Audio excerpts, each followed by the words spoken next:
มาทุกคนตอนเช้ามาเบิ่งบัวลอยเฮ็ดเส้นมาเบิ่งพายุบัวลอยโอ้ยเนาะขนาดเขตบ้านเฮานี่นะ มันถึกปลายห่างมันซื่อเนาะเขตบนค่อยอยู่ถึกปลายห่าง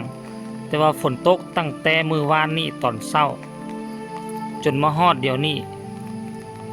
เนาะมาฮอดเดี๋ยวนี้มันก็ยังบ่เซาเจ้าเอ้ย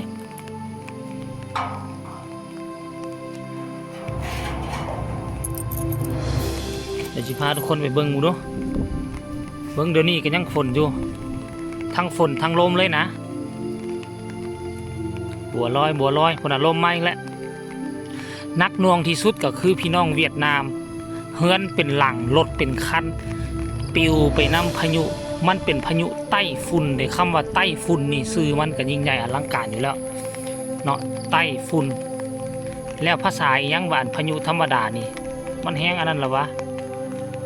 และที่สำคัญทุกคนที่สำคัญละแม่น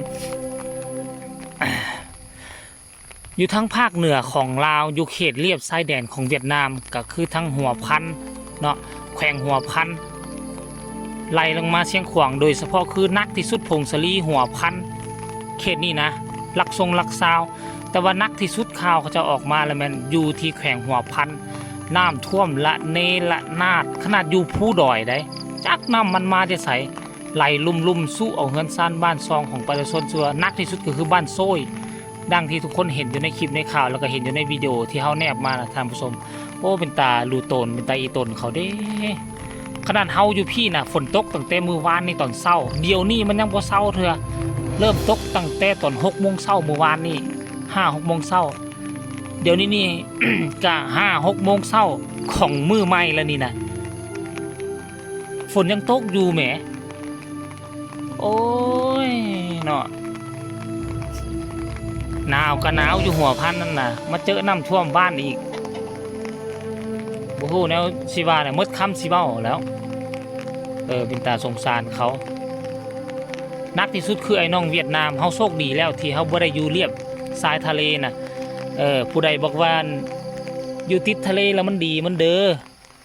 อมันหาเงินได้หลายค้าขายได้หลายประเทศรวยไวนั่นแหละประเทศรวยไวแต่ว่าปีนึงนี่ต้องใช้งบประมาณเท่าใดที่มาฟื้นฟูประเทศเฮามาสังเกตเบิ่งข่าวพี่น้องเวียดนามนี่เอาเลยพายุอันความหมายว่าคันพายุเข้ามาจากทะเลจีนใต้ยามใดแล้วมันเวียดนามมุนอุยปุยยามนั้นก็เป็นตาดีตนเขาอยู่รวยไวก็จริงแต่ว่างบประมาณต้องได้เอาไปใช้จ่าย